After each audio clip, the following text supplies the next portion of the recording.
Hello, everybody, and welcome to Level the Field Leadership. My name is Dr. Rachel Gallardo, and I'm very, very excited that you have decided to listen to today's episode. I think you're going to find it to be very valuable, very worthwhile, even if it's not necessarily within the niche of leadership that you're in. I think it's going to be completely applicable to anybody that's in a leadership role. And oh, by the way, you don't need a title to be a leader. So, I really believe that anything that we can do to help level the field of challenges that we encounter in the work environment is really important. I do believe that workplace burnout is very real, and anything we can do to reduce burnout and fatigue in our leadership roles will have a positive impact on our team, positive impact on us, and ultimately just better overall, right? So, without further ado, let me go ahead and introduce you to our guest. His name is Kelly Shaw, and with over 40 years of experience in the sales trenches, Kelly Shaw's passion for the craft burns hotter than ever. And that's not just word speak. I really and truly believe that in the first moment that I met him, I could tell he was very passionate about what he does. But as the author of the best-selling The Greatest Sale Ever Made and the previous chart-topping Retirement, The Final Frontier, Kelly has shared his wisdom with thousands of sales professionals worldwide. He's graced stages across the globe, earning the title of one of the best speakers on sales, motivation, and of course, mastering the elusive work-life balance. Oh, and let's not forget that he's also written for Forbes and a couple of other industry areas. His strategies are battle-tested, his mind is downright infection, and his impact, well, it is really and truly legendary. So I really am very, very thankful, Kelly, that you've taken a couple of heartbeats out of your day to join us. Well, thank you, Rachel. It's my pleasure, by the way, my pleasure. I'm glad to be here. Hopefully, I can give some good wisdom today, and share something Absolutely. with your audience that's useful. Absolutely, absolutely. And as our listeners know, I do try to base all of our topics around one scripture. And this one really kind of spoke to me whenever you and I first met. So it's John 2:17. His disciples remembered that it is written, Zeal for your house will consume me. And you are very infectious. You seem very excited, very passionate about the things that you do. And so, that word zeal, I was like, this definitely describes Kelly like to a T. So, let me go ahead and just dive right in. In your opinion, with all of the years of experience that you've got, what would you say are the key qualities that make people a great leader? Boy, got to think about that one for a minute. I was thinking about this the other day, and I think a great leader is somebody who's willing to go hand in hand with somebody. I come from a military background, a military family. I spent my early youth traveling from Air Force Base to Air Force Base. And I studied history and was always kind of consumed with history as a child. Um, I remember reading the Bible about night when I was 9 years old and again at 14, didn't understand it, but I couldn't understand history books. So I think if you look at the of life of like Jesus Christ, he was willing to walk the walk. He was willing to be the leader of the pack, so to speak. So he would get in the quote trenches with his 12 disciples. And I think as a leader, whether especially in sales, I mean that's my background, sales. It's actually next month, Rachel, it'll be 50 years exactly. So Wow. yeah, I kind of have a hard time thinking about that. But I think what differentiates the people that were my mentors that I kind of gravitated towards is there always somebody who was able to listen. They could kind of relate, didn't necessarily have to agree, but they would actually do what you're doing and show you how to do it better than they did. I remember when I was in college, when I came out of the Marine Corps, um, I was taking some, I don't know, mid-management course or some management course. And at that time, I think, one of the people they talked about, was the Ford family. And I remember when they talked about training a manager, that a really good manager could be gone from his position and the people under him or her would be able to run the show as good or better than if the manager was there. That's when you know you've got a good manager, a good leader, when they're out of the picture, the operation runs smoothly. And I think that's a military concept as well, because when you're in combat or getting ready to go to combat, you have to practice, drill, and rehearse. You've got to get stuff internalized so you don't have to think. But if you lose somebody in front of you, if your captain or your major or your lieutenant, gets injured or worse, the show should still go on and it should still perform. And I think that's what leadership is all about. Training the people under you, motivating them. An expression I heard many years ago that I kind of live by, and I need a lot more of it than a lot of people, is a pat on the back is 6 inches away from a kick in the butt. We all need a little bit of both. And a true leader knows when to administer both in the appropriate manner and tone. I need the big kick in the butt a lot more than I need the pat on the back. I can pat myself on the back. I can also beat myself up, though I've got to be cautious of that. But I think leadership is understanding how to use all those tools that we have and implement them at the proper time in the proper manner. Yeah. Yeah. And I like what you said there, because I think a lot of people have got it way wrong and they think, well, if I'm not there, the whole thing will fall apart. Okay, well, then something isn't set right. Like your systems are not in place properly. Maybe you've got the wrong people in the wrong position. Maybe you need to hire another person to join your team. Like if you have to be there every single second of the day for your team to be able to function, there needs to be a shift because something is not balanced the way that it should be.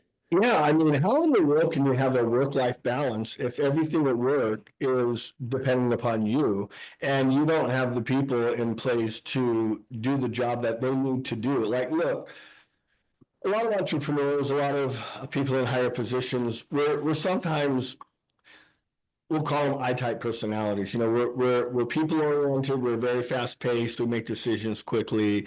But the problem is, there are so many, or not the problem, we take on tasks that we don't enjoy, we're not really good at. We do it because we have to. We learn how to do it. It's kind of like when I was in financial services, it's kind of like paperwork. Man, I hated paperwork, but I Yeah. knew I could get it done right. So I would do it until I joined a coaching program that was geared towards a work-life balance. And I learned to surround myself with people that did things that they loved that I actually hated. And I could get so much more work done. And then if I didn't have any real work to do, I could just spend time with my family. Like I was fortunate after 4 years of really, I wouldn't say really super hard work, but 4 years of diligent work, working on my business model and getting the right type of clients and the right staff. And I was able to work 3 days a week, 3 weeks a month, take a week off every month, take the month of December off every year, walk my kids to school every day, play I Spy with my little eye, which by the way is a challenging game after about a month. Um, but you have to understand what your strengths are, where your time is best spent, and you've got to surround yourself with people. I used I don't know if you want to call it a test. They don't call it a test, but it's like a personality profile called Kolbe, Kolbe. And I found out my wife and I are both what are called 10 quick starts, which we're a hot mess. We need to surround ourselves with people that are good at finishing things. Like we're good at taking things like 85% of the way. Yeah. And then, it's like my book, when I wrote my book, I got it like 85% of the way there and it sat there for a long time because, I had to read my own writing. Right. Right. And then I decided, look, I gotta like find somebody to edit this doggone thing and get it done right. And I got to get it out there. So, yeah, I think a great leader, whether you're leading one or many hundreds, you've got to understand that it took Jesus 12 different people, all completely different personalities. Man, that sun is coming over the horizon through the window. It's like ready to blind me in a second. But even Jesus needed 12 people, 12 different personalities to spread the word, right? Right. So how can we accomplish something great if even Jesus couldn't? Let's Right. get serious, people. Right. Right. And I know for a fact I don't walk on water. So why in the world do I think I can do it all by myself? Yeah, absolutely, Yeah. absolutely. Yeah. So what would you say is your leadership style? Boy, I'd probably say one thing, some staff members, might say another. I believe, I try to be a visionary. I try to be a decent delegator, delegating, tasks to people that actually can do those tasks, enjoy doing those tasks. I think I'm, I guess if in the military ranks, since I come from that background, I would be like a captain or a major. I'm not the general. I'm the guy who's out there in the trenches with you. Something has to get done. Let me do it. I'm going to lead the pack. My wife's a real estate agent. I know your husband is. And Yeah. when her team gets, um, even though I'm not necessarily on the team, when her team has, issues, and they're having a tough time closing a deal, they'll bring me in because that's what I love to do, and I can figure out how to make everybody happy. I mean, that's the thing about negotiation. Yep. Everybody needs to win, and I think everybody needs to win in an organization. I think everybody has to feel proud of what they do for that organization, and they have to be invested, and we have to invest in them. There's nothing greater than to uh, hire an employee, and after a year or two, they send you a Christmas card about how you changed their life. We got that this Christmas from Nice. two of our employees in the Philippines, and that really tugs at the heart. And you're kind of heading in the right direction when you Right. do that. And um, I think that's what I look for, is just being able to contribute and serve. It's the same thing with church.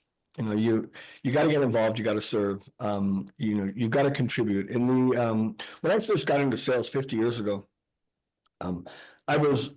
This is when you had resumes. You Yeah. had to go walk around. For some reason, I thought I Yeah. should be in sales, and I did that for like a long time, and didn't ever get a call back. I got a call back one day, and I went, "Oh boy, I got a job, I think." So I go to this interview, and this gal tells me, like, I'm the worst interviewee she's ever had. Like, she goes, "You were horrible, and you didn't look me in the eye, you didn't shake my hand right, your nails are a hot mess." I was in construction, right? Right. She just raked me over the coals. I felt like I was on a pirate ship, and they're ready to kick me off the gangplank in the middle of the ocean, in bad weather. But she kind of gave me a lifeline. She wrote on a piece of paper, "Go take this course, become the top of your class, come back. I won't hire you because you don't wear the right clothes for my store, but I have a friend who will, and I'll make sure you get a job." So I Nice. said, okay, I did. And that was the Dale Carnegie School of Public Speaking and Sales. Now, public speaking was probably the thing in the world that I was the most afraid of, because it's like, oh, I cannot get on stage in front of people. There's no way. I can't do that. I'd rather go to NOM. I'd rather go to NOM. I'm not going, give me Well, that. public speaking is ranked as the Americans' number one fear. It's even above death. Yeah, I So know. people It's would rather crazy. die than to stand in front of a group of people and give a speech. Yeah. So I was fortunate to learn sales by the old masters. And most people don't realize all the old masters didn't teach you techniques on how to close. They taught you how to serve. And that was the number one thing, that whether it's O.G. Mandino, whether it's Dale Carnegie, any of those old guys that have been around back in the 20s and 30s, they all taught one thing: serve first, reap the rewards later. I think that's in the Bible too. So it was interesting. I don't know, I get on these rants, and I started down this rabbit hole. I don't know why, but I guess I just thought I'd bring that up. But I think that's, as the leadership, we've got to come from a serving position. I think Yeah. if we come from a serving position and we help everybody else around us achieve their goals, then we can achieve ours or our business goals. But we don't achieve our business goals first and then help them. I think it's the other way around. I think it works better that way for everybody involved, that everybody feels proud of what they've accomplished. And I remember I used to I guess you'd call me a fractional manager. I would get hired either for a certain period of time, or I'd come in once a month and I'd help train sales teams, right? And I was quite often in charge of hiring as well. Or when I got involved in hiring, the team grew much faster because I knew how to hire. Um, but it, where was I going with this story? Fractional management. I get so excited sometimes I forget what I'm talking about. I'm just That's going down okay. a rabbit hole. But yeah, I would go in and look at the culture and how many people are really involved. And I remember reading some articles about dissatisfaction in workspaces. And I remember one of the large media companies did a poll or a test. And they found out that like 70% of employees are dissatisfied with their job and they're looking to move someplace else. Yeah. Um, and once they're dissatisfied with their job, they're not doing their job. And the number one thing wasn't money that they were dissatisfied with, it was recognition. Um, well, I just remembered a story. I haven't told this in forever. I got hired, what year was this? Was probably, I don't know, it was a long time ago, to come in and turn around a college sales team. We'll call it a college sales team for DeVry University, and they were just purchased or got purchased by some well-known management university. And the West Coast team was like horrible. And so my first couple of weeks on the job, I just kind of analyzed the team. And in those days, there were awards given literally every month to top producers. So I'm brand new. I don't know a thing about recruiting for college or anything like that, but I know sales. So I'm looking at my sales team and I go, wow, they've got these awards, like every month you can win things like vacuum cleaners, pots and pans, all sorts of stuff for the house or rings for the women. So I brought my whole team together and I had a big dinner. And the first thing I did was I showed all the prizes that could have been won the previous quarter and the year. And I apologized, even though I wasn't working for the company at the time, that none of my reps or their spouses, so this is critically important, their spouses won any of these awards. Now, when I'm giving the presentation, I'm looking around the room and all the women are looking at their husbands because almost all my reps were males at that time. I changed that very quickly. And we kept looking at the husband, like you can almost see the elbow jabs, right? Because they didn't know that any of this was even possible. Because Wow. the husband's job was, again, they're mostly males at this point. The rep's job was to call high schools, go in, set up a time to do job fairs or not job fairs, but school fairs, and go and do presentations, talk to the counselors, and they just weren't doing it. Well, for the next quarter, we won almost every award. Every one of my reps won something. Now, they've never done that before, right? Amazing what happens when you get the spouse involved, huh? Yeah. And they're like, get out of the house. I can have you being down for 6 hours. Get over to those schools here. You want me to help you set your schedule? Right, And right. it was amazing. And another thing I did was, okay, so how could I really ramp up the sales? So I came up with an idea. Of course, I stole from somebody. Gosh only knows where I stole it from. But every month, what I would do is my top sales rep, I would send to dinner, and I would have a dinner for 4, right? And a limo would go pick them up. So the first thing they always do is invite either their best friend or the next door neighbor, right? And then we'd go to a restaurant, we'd contact the manager, the maitre d' or the owner and say, hey, please give us a special table. We'd like to do this probably at least once a month. They're going to show up in a limo about 7:00, make sure, blah, blah, blah. So, they would, oh, Mr. and Mrs. Jones, nice to meet you, blah, blah, blah, and the friends are going, wow, this is awesome. Like, you're kidding me, right? And so this is called pressure, right? There's no external pressure in any of this. It's internal. Their friends are going, dude, you got to win this again next month, man. This is great. Well, it's like the wife's excited, the friends are excited, now the pressure's on the rep to perform at a high level. And I'm telling you, for the next year, it was like every month, everybody's battling it out to go to some restaurant. I mean, we tried to change it up every once in a while, but Sure. it's kind of the same way, Rachel, in sales. A lot of salespeople have learned to do what's called external pressure. You Yeah. know, you can be an external boss and put all sorts of pressure on people from the outside, but that doesn't make them feel whole and wonderful on the inside. But on the other hand, if you know how to put internal pressure for them to perform as a sales team, or for a client in the book, my book, The Greatest Sale Ever Made, which by the way, all of your podcastees can get the book for free, and we'll cover that at the end.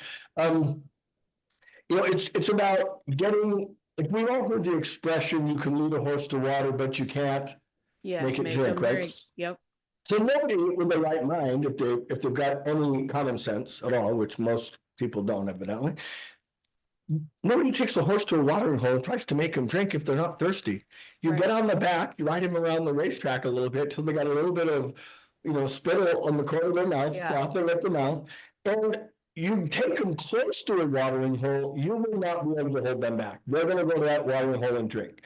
Right. We as sales managers, we as leaders, we as salespeople need to get our clients, our customers frothing at the mouth, so excited because selling isn't doing something to somebody, it's doing something for somebody. And it's the same thing in leadership. You've got to get the people under you to understand the vision and the excitement that you are moving forward, conquering this, whatever thing you're trying to conquer. And I think great leaders build teams that have a common goal, an incredible commonality that everybody's working towards. So they pick each other up and support each other instead of tearing each other down or isolating themselves. Yes. Yes. And isolation is probably one of the biggest drivers for people starting to experience some sort of fatigue or burnout because they start to think, I'm the only one that's experiencing this. I'm the only one that's having these feelings. I'm doing something wrong. And so all of that just negativity really starts to weigh down on you. If you don't feel like you can go to anybody, if you don't feel like you can count on anybody on your team, like that's a very extreme catalyst for all negative things. But I'm sitting here thinking about it and you're talking about sales and I know that I've got some introverts that are listening to this right now and just the idea of sales or talking to people or anything where I have to engage in a in a large dynamic is really kind of starting maybe to develop some hives or increase their blood pressure a little bit. So what do you tell those people that are like, I am not a salesperson, I am a total introvert, which full disclosure, that is me. Like I could never be in sales because I'd be like, do you want to buy the car? Okay, well then don't buy it. And then I would go on. Like I would just I would be terrible at it. But so what do you tell people like me who are super introverted that really want to be great leaders, but maybe this whole idea of this like really group dynamic engagement might be stressing them out a little bit? Yeah, well, I'll tell you, when I got into sales, I was an introvert. I mean, I really couldn't look people in the eye. And I was in biology when I was in high school, and I was a lab assistant. I was that kind of a geeky nerd kid, right? Like, let me explain. When I was in high school, I was 4'11". This is my junior year. I Okay. wrestled 1-on-1. Like, I couldn't, I had to give my biology teacher left the room, and God bless him, I loved him so much, but um, I had to do something. I had to get in front of the whole crowd, and I had to say, and I honestly, people were making fun of me. I couldn't really talk, and I started Oh, crying. I mean, I had tears in my eyes. It oh was a bad no. deal. Um, so I was pretty introverted, and I think the way you get out of that. So anybody who's listening to this, including yourself, I guess, the number one thing I tell everybody: look, sales isn't about selling something to somebody. It's about doing something for somebody. And if it's the right thing to do, you owe it to them to do it. But if it's not, like you just said, hey, do you like the car? No, fine. There's nothing wrong with that. Like number one thing in sales is, when I'm training salespeople, I tell them this all the time. Don't think about the dollars, because that's going to come through like garlic from the night before when your Italian restaurant you went through. It's gonna seep through your skin and everybody's gonna smell it. Sure. You've always got to have the customer's best interest at heart. And so I tell people, look, all sales is, and this is where in the book we talk about this, making the sale to yourself first, right? That's really the greatest sale. So if it's something that you love and you're passionate about, you owe it to the person to give them the opportunity to purchase and make it relatively fun and easy. Don't make it hard. And if you do a good job and if you've got the right client, then sales really is pretty simple and easy.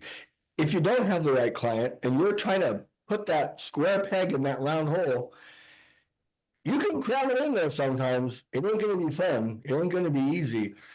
And when I would go into different businesses, I did this myself in my business.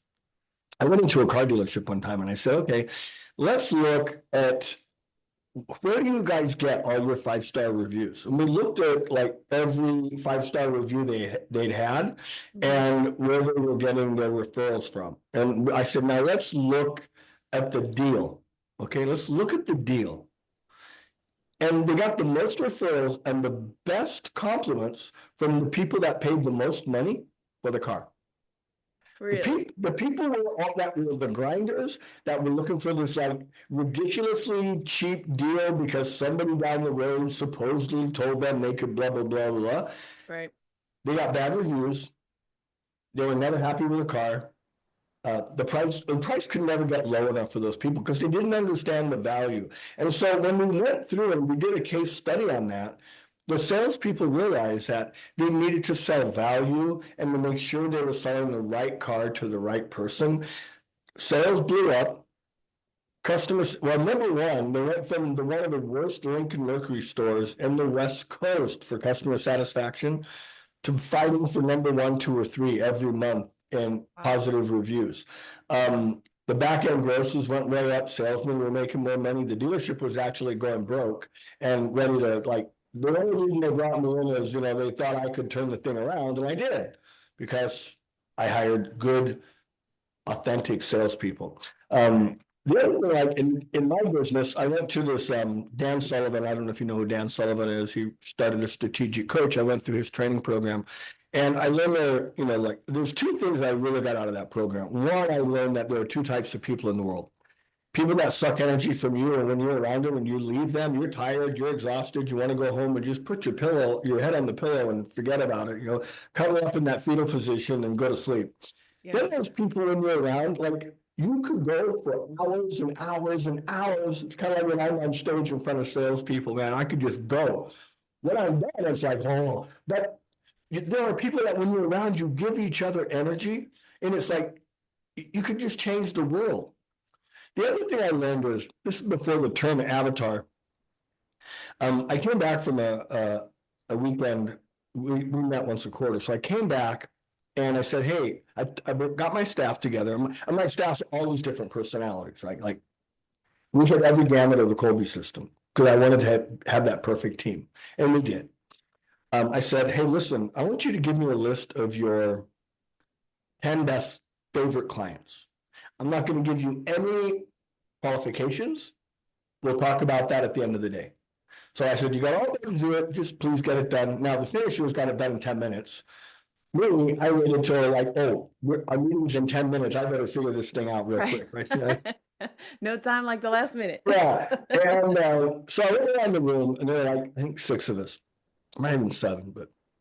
And what happened is we found out we had 7 clients in common. Right. And so some people had very, very specific reasons why they liked those 7 clients.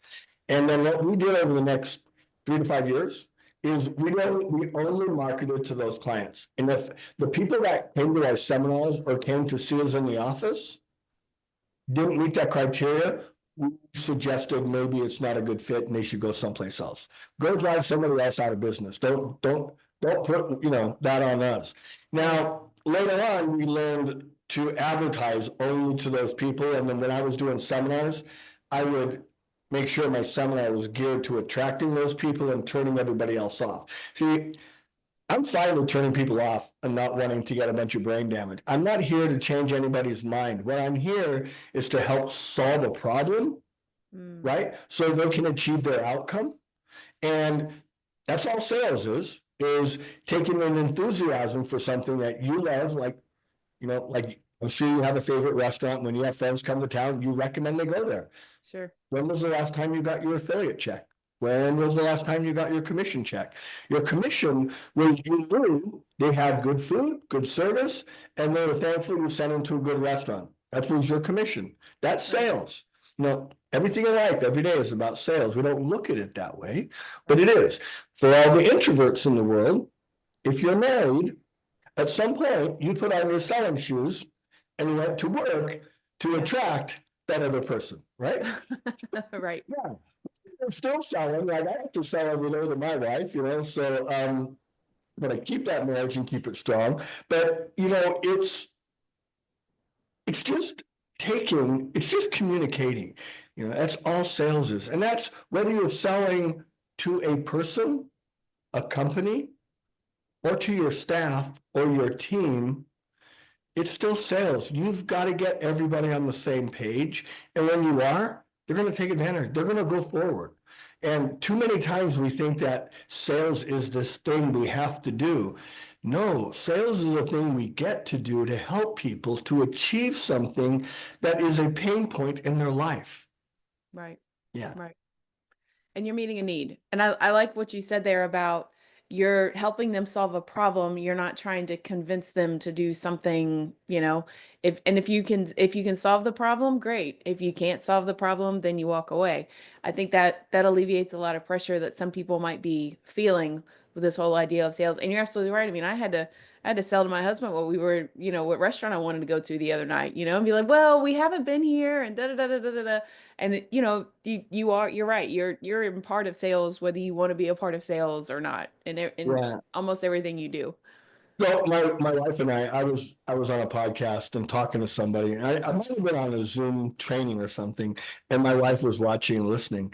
And one of the techniques is asking a question that you want to get a no to. See, everybody thinks you should always get a yes in sales, and there's quite often a question. So she says to me one night, I was so proud of her. I was laughing so hard. I'm about ready to start laughing right now. She goes, "Hey, honey, you wouldn't be opposed to going to Pomo tonight to have nice Italian food, would you?" And I kind of froze because it's like, well, no, I wouldn't be opposed to it. She goes, "Oh, cool," because that's where I was thinking I wanted to go to dinner. But and that's really a very good line. Like, let's say somebody's going into a business. Hey, do you have 15 minutes to talk about blah, blah, whatever, well, I don't really have time right now, blah, blah, blah. But you ask the question like, hey, would you be opposed to spending 15 minutes to learn how to reduce your LinkedIn ad spend and maybe get better quality clients? Well, no, I wouldn't be opposed to that. They Right. just basically booked a meeting with you, right? Right. So again, you're not pressuring anybody. You just use their words. Like I'm a big, huge believer in scripts. Like, really. So I'll share this with your podcastees. Years ago, when I got hired to do financial services, I was actually wanted to be a seminar speaker for this company. And the guy met me and he goes, "Oh, dude, no, you got to come to work for us selling annuities. Can you sell annuities?" And I go, "Yeah, sure. What's an annuity?" I had no Right. idea. I had no freaking idea. He goes, "Oh, it's, you got to get an insurance license and it's this product and blah, blah." Sure, I can sell it. No big deal. So, I got like 15 minutes of training. I go to insurance school to pass my test and I hit the road. I mean, my job is basically going door to door, but to some estate planning clients. And so after about a week, I actually made some sales and we're kind of blown away that I made actually a number of sales, but I didn't know what I was doing. I did not know. So I asked my boss, I go, "Dude, can I just go out in the field with you for 1 week?" 1 week. So I went out in the field with him for 1 week and I'm like, I can mirror people. I can like go to a hip hop dance club and I can actually watch some people dancing for about 10 or 15 minutes and my body I can get out there like an Sure. old white boy dancer with the brothers and sisters doing my thing. So I'm in my office one day at home, and my wife walks by my office. She goes, Kelly, when did you start stuttering? I go, I didn't start. She goes, yeah, you did. I go, no. She goes, you just did on that. Because I used to record myself, right? And I Yeah. would practice during rehearse. And so she goes, listen to the tape, dude. And so I listened to the tape and I go, yeah, no, I don't stutter, but that's where Paul stutters in his presentation. See, he was my mentor, right? And Tony Ah, Robbins and everybody talks about this, find a mentor and then do what they do. Do exactly what they do. And I took it to the nth extreme. I mean, I literally picked up a stutter in my presentation for the next 5 years. That's what I did wow. because I studied him so well. He was a great closer. He didn't hold his deals together because he didn't have that affection for people like I do. So my deals weren't quite as large as his, but then right at the end of the month, my deals all stuck. But it's like, I think I learned this either from Tony Graziosi or Tony Rob or Dean Graziosi or Tony Robbins. I don't remember which one, but they both said that success leaves trails, right? Hansel and Gretel kind of story. And so does failure. The problem is most of us pick up the crumbs of failure, not the crumbs of success. And we're not willing to put in the hard work. So I was just I did a training event in a place in Philadelphia here, a little over, was it 1 week or 2 weeks ago? Right in the middle of that horrendous storm that kind of bypassed Philadelphia, but hit the South. And, it's like I'm in front of this huge audience with a big Zoom audience. And I asked everybody in the audience, who hates scripts? Literally everybody raised their hand. And then I asked, were you guys all born in the US? Most of them said yes, and some were from Canada. I go, what language did you learn to speak? And they go, or what language were you born speaking? And they said English. I go, no, you weren't. You didn't learn English. I mean, you learned English. You weren't born speaking English. You didn't say mama or dada until probably 6 months old. And that was a big deal. I said, some of y'all are from the South and have a really funny way of speaking English. And some of you are from like Minnesota and you say things different than the ones from Philly or from New York, and it's like we all have scripts. And in Yeah. sales and in leadership, our scripts and the actions that come from them, if you're in sales, they could be $50,000 scripts. They can be $100,000 scripts. Look, I know salespeople, their scripts are so solid, they make $100,000 a month. I've met a lot of salespeople that month in, month out, 100K, and they have a great life. Why? Because look, the English language is English language. A script is just a bunch of words Yeah. in an order that you may not be comfortable with, and you may not present it in the exact same manner as the person who created that script. But if you internalize it and it's no longer a script, you take a look at any great actor, they go to extremes to become their character. Right. And quite often when you hear interviews about them or you see them, like they're nothing like that character. But Right. when you saw them on the big screen, you're like, that person's a horrible person. If I ever run into him on the street, I'm gonna, it's like, and how many times do you hear actors talking about people meet me on the street and then tell me what a disgusting person I am because I treated so-and-so in the movie so bad, right? Right. But they internalize that script. It's no longer a script that somebody else wrote. They added their personality and they added the way they talk. So I was very fortunate that I took an acting class in the early 80s to learn how to do things like verbal pacing, how to slow down, how to ask the right questions. And, my sales philosophy is really very question based. I want to ask a lot of questions. I want to find out what's going on. I want to make sure I understand things.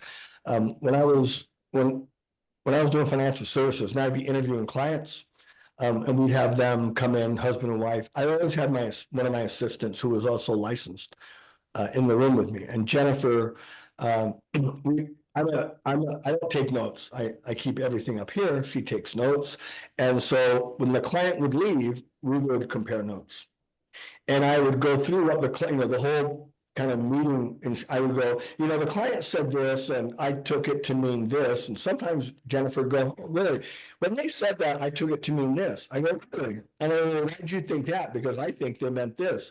So Yeah. we'd call the client, right? We'd call the client and say, hey, listen, we're reviewing all the stuff. And, I just want to review all the things we talked about. Yeah, you got a minute? Sure. So we go through there and I go, we got to this point and, John, you said this and Mary, you said that. And I took it to mean this, and Jennifer said you thought it meant this. Like, who's right? Here's what they would say. Third of the time I was right. A third of the time she was right. But a third of the time we were wrong. We had two people in there all communicating, but sometimes they say something and they mean it one way, which is why I tell my clients to this day, don't call companies without talking to me first, and then get me on the phone with the company so I ask the question the right way. Because we may ask a question about distribution, and they may get a total different answer from like an insurance company or a mutual fund company or something. So it's amazing that as educated as so many of us are, and so much of our life depends upon positive communication.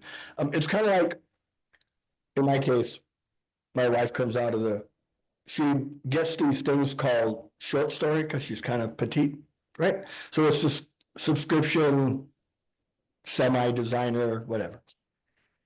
She comes out of the room wearing a really nice dress, and she goes, what do you think? And I go, oh, that's good, honey, right? That's positive.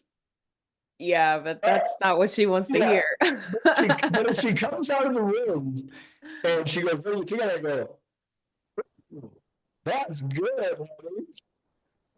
Same words, same script, delivered completely different. Right. And in talking to a team and talking to people and talking to potential clients, it's not just the words you say. It's realistically almost every time how you say it. Yes. And I believe that we've got to understand, like I'm a big believer in DISC, D-I-S-C, and I'm a high I and a really freaking high D. I was just going over I just did another DISC test, and going over my profile, like when I get stressed, what part of my personality kind of takes over, versus when I'm normal or when I know somebody's watching me, how does my personality adjust? Now, I use DISC not necessarily to read on other people, even though I can. I know when to slow down. It's really about understanding myself. I'm a very fast-paced person, very people-oriented, can really get off track by just having fun, right? That's like my focus is fun. But if I'm dealing with an S-type personality, I got to slow down and still deal with the people, but it's different. I'm going to ask different questions. And if I'm dealing with a D, I got to let them think they're in charge. I got to get to the point. I got to move it fast. They want things done yesterday. And if I'm dealing with a C personality, or cautious, slow-paced, task-oriented person, I need to be able to show them where to go to get information because they're not going to believe a thing I tell them. And they, so that's just reality. People would always wonder, Kelly, how do you close so many engineers? It's like, because I just tell them where to go get information. I don't make any bold statements. I give them stuff. I give them websites to go to, and I let them sell themselves.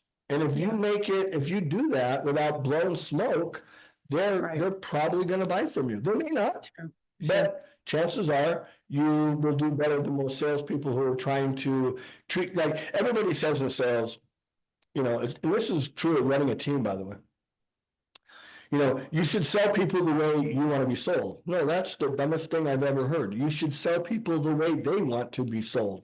Right. So it's the same thing in motivating a team. You can motivate the way things motivate you, but you're not going to motivate a C personality the way an I personality likes to get motivated. Right. And, like C's and engineers, they want recognition. They may want plaques. They may want, something to prove that they're appreciated. D's, they don't really care about that. S's, they want to be a pat on the back. Oh, you're such a great team leader. I really appreciate all the things you do. Man, if it wasn't for you, this team wouldn't be cohesive. You're such a great people person and you get things done. Yep. So I think a leader is always trying to figure out a way to be more effective. And I think maybe more importantly is how to make everybody else feel more effective so that they're part of that team. And Yeah. it's everybody pushing each other forward, not one person trying to pull the team forward. Right. Right. Yeah. And the more you get to know your people, the more that you'll be able to differentiate that early on. Wow, just so much information, so many things that are running through my mind right now. We could go on for another hour or so. But at this point, I just want to give you a couple minutes, what I like to call the very lovingly the shameless plug. So obviously I know you've got a book that's out, but if you've got any sort of speaking engagements or anything like that that you would like to share with the audience, feel free to do so. I want to give you that space to do it. Thanks, I appreciate that. I do this because I love doing it. I don't really have anything to plug. I will plug my book. But I think my assistant sent over a link, and she has now. Make sure it happens today. Where they can download my book for free. And if they download that book, I've got a new one coming out sometime this year, which will be a lot more in depth than this book. It'll still have some of the same stuff, but it's really going to go over them team building, personality building, how to build a sales team. And they'll be able to get that book also for free. So Awesome. yeah, nothing to sell today, unfortunately. Unfortunately, I will share this with you. I think I mentioned earlier that I've basically most of my adult life I've been brought in to turn around sales teams, and I've been incredibly fortunate to be able to do that in every situation. So I ran into a company lately because I had that business Kingdom Sales Academy, and we were doing okay. But people wanted to hire me all the time to come in and actually run their stuff. And I go like, oh, I can't do that. Yeah. My wife and I travel 6 months of the year. We're in Spain. Yeah. We just got I'm a back. peacock. I have to Yeah, fly. I have to fly. So I ran into a company called High Ticket Teams, and they're basically fractional managers, and they're kind of a boutique recruiting firm for 1099 or commission-based sales teams. And Yeah. I took a position with them as vice president, in my case, senior vice president, because I'm like the oldest person on the whole team. But it's an opportunity to help people really start off in the right venue by we have a really incredible thing with LinkedIn where we get like ad space so cheap. We have 5,000 ad boards every day.